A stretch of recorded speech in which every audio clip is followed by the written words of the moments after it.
வணக்கம். குரானில் 32வது அத்தியாயத்தில் 11வது வசனம், உங்கள் மீது நியமிக்கப்பட்டிருக்கும் உயிரை கைப்பற்றும் வானவர்தாம் உங்களை கைப்பற்றுவார். பின்னர் நீங்கள் உங்கள் இறைவனிடம் மீள்விக்கப்படுவீர்கள் என்று நீர் கூறும் என்கின்ற வசனம் சொல்லப்பட்டிருக்கு.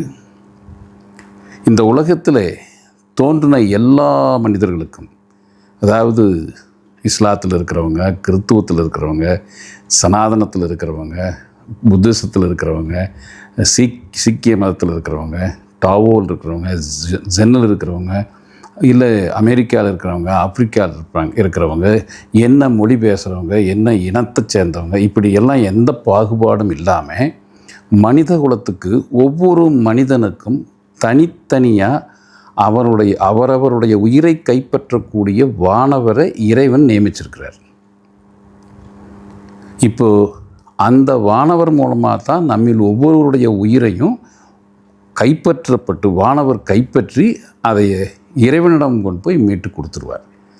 அப்போது நம்ம வாழும் காலத்தில் நம் உயிரை கைப்பற்றும் வானவர் யாரென்று தெரிந்து அவரோடு சேர்ந்து அந்த வானவரோட தேவரோட சேர்ந்து நம்மளும் உயிரோடு சேர்ந்து அந்த வானவர்கள் போய் இறைவனிடத்தில் நம்ம உயிரை ஒப்படைக்கிற போது நம்மளும் அந்த உயிராக இருந்த நம்மளும் அவரோட இறைவனோட சேர்ந்துட்டோம் அப்படின்னா இந்த உலகத்தில் நமக்கு பிறப்பு இருக்காதுங்கிறத மனித குலத்துக்குண்டான ஒரு சத்தியமாக நம்ம விளங்கி கொள்ளணும்.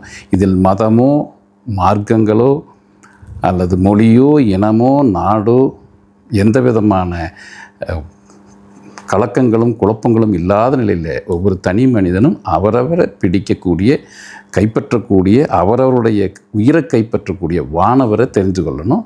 நிச்சயம் நீங்கள் விரும்பினவங்க வந்தால் நான் அந்த வானவரை அறிமுகப்படுத்தி உங்கள் வானவர் மூலமாக உங்கள் உயிரை நீங்களும் கைப்பற்றி அந்த வானவரோட உயிரோடு நீங்கள் இறைவனோட சேர்ந்து மீள்விக்கப்படுற பாதையை நிச்சயம் காட்டி கொடுக்கப்படும்.